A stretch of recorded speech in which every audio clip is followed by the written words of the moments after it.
Hi, this is Steve Latham with the Yale Interdisciplinary Center for Bioethics, and I'm speaking today with Laura Mauldin. Hello, Laura. Hi, Steve. So, Laura, I've been asking everyone to start off by telling us a little bit about your educational background. So I am a sociologist. My PhD is in sociology from the Graduate Center, City University of New York. Mm-hmm. And prior to that, I was at Gallaudet University, which is in Washington, D.C., and it's the only liberal arts university for the deaf in the world. And I went there as a graduate student, so they accept graduate students who are hearing. And I did a master's degree in deaf studies. And prior to that, I did my BA in linguistics at the University of Texas. Okay. So what got you interested in deaf studies? Well, when I was a kid in Texas, my school district was the school district where all the deaf kids from the region were bused to for the deaf education program. So I had about 10 deaf students in my school, and that was kind of a lot for a public school, and I ended up meeting and learning sign language from them, and it kind of set the course, I guess. Great. And where are you now? I am now at the University of Connecticut, and so just down the road in Storrs, and I teach mostly pre-med students. I have a biotechnology disability in the family course, a gender and science course, and a feminist disability studies course. And you have appointments in a couple of different programs. I am in women's gender and sexuality studies. Right. I'm also in human development family studies, and I have an affiliation in sociology. Okay. So, and you've been teaching in the summer program this I have. Summer. And you have a little bit of a past with the Bioethics Center, we should say, because you were a Yale Hastings scholar how many years ago now? 8 years ago. 8 years ago.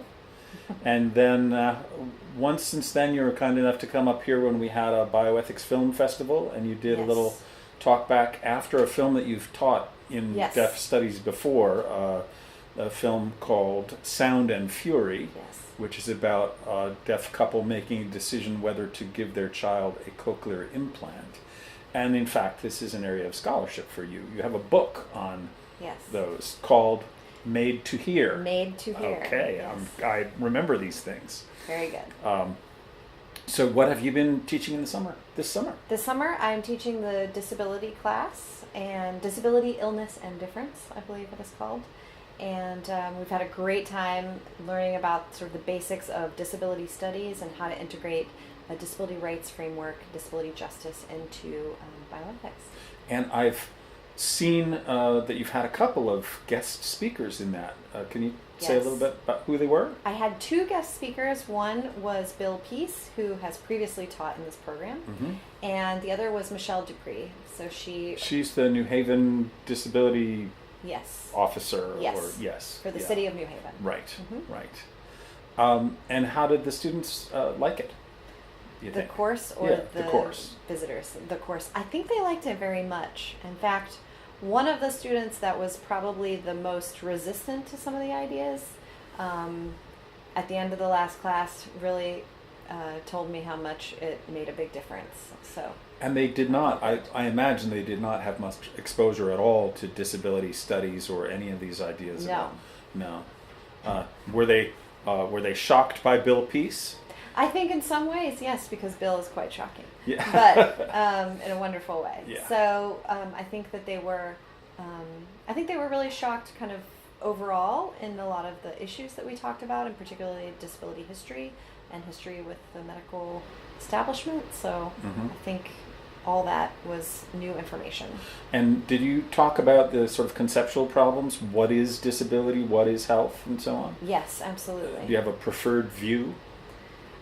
Well, one of the things that we talked about was the basic models of disability, and particularly the social model was something that came up, and we really talked about the fact that it is a social construction, that disability is context dependent, but also that there is a material biological reality, and having to grapple with some of those in between the two medical and social models is one of my favorite parts of the course.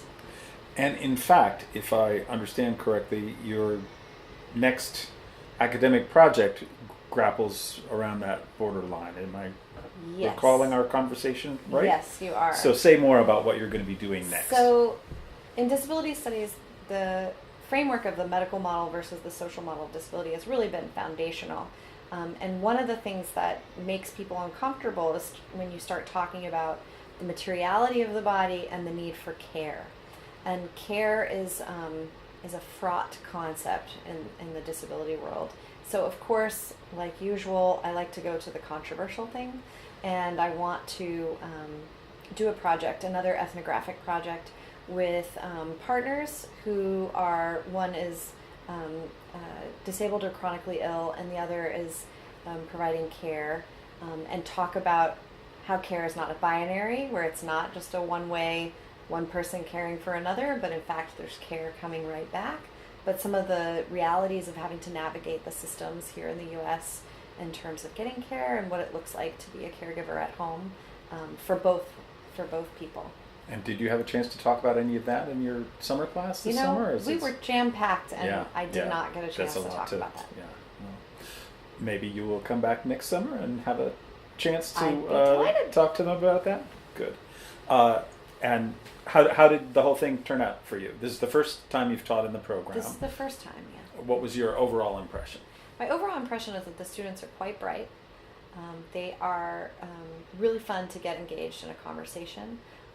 They do the reading and they do the optional readings. In this way, they do not resemble ordinary term time Yale students. Yes, that's right. They definitely surprised me with the amount that they read and how prepared they came, and so that was really a great aspect of the course. And I liked the way that it was structured.